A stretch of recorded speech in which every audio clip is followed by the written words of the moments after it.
Welcome to Executive Insights. My name is Abby Mellott, Market President and Publisher of the Austin Business Journal. Today, I'm joined by Thomas Zentner, Managing Partner of the Vincent & Elkins Austin office. Welcome, Thomas. Thank you so much, Abby. Yeah, of course. It's good to be here.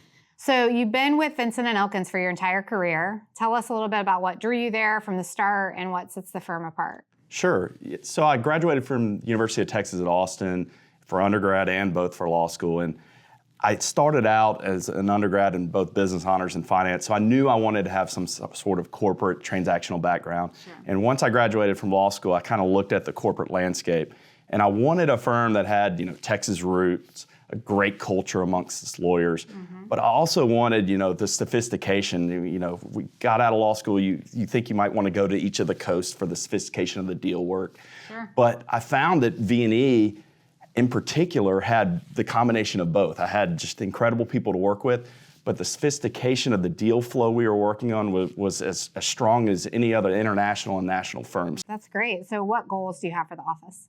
We started this office in 1979, so wow. we've had 4 decades of building just this incredible infrastructure here in town. And so now it's a question of, hey, how do we expand our tech, public company, venture capital, and private equity deal flow?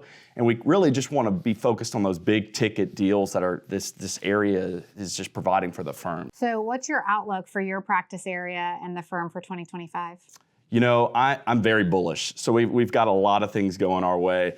If you look at the broader stock market right now, we have a huge backlog of IPOs that people are excited to get out to, and I'll talk about that in a little bit.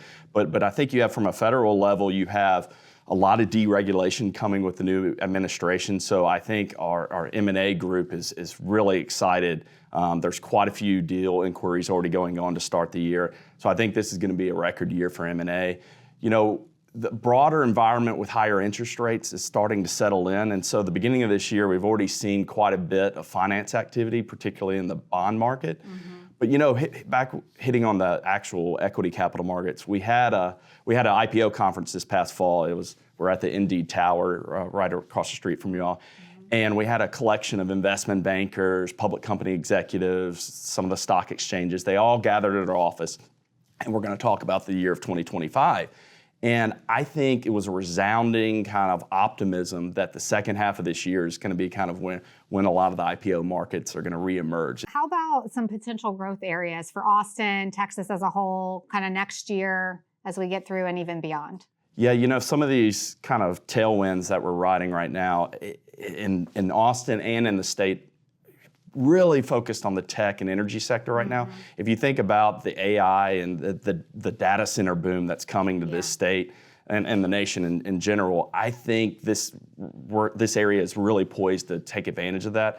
So I would say the 2 areas we're looking at is digital infrastructure and energy. I mean, we're going to have all kinds of power demands, infrastructure demands, and we've been lucky enough to have decades of experience working on these huge scale digital infrastructure projects, energy projects. It's kind of, we're going to be able to leverage that experience and kind of ride this wave that's coming to the state. Tell us a little bit about more broader legal trends that you're seeing, and what are you following or keeping a close eye on for the year? Sure. I think the Texas legislature coming in session is going to be interesting this year.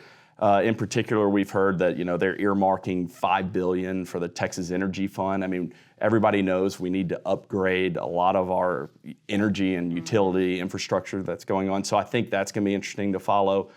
When you talk about the AI revolution and this area becoming kind of a hub for data centers, they're going to need to be regulated. I mean, these companies and the utilities are going to be connecting these data centers to the grid. How are we going to regulate that? I think the Texas legislature is going to be very involved in that.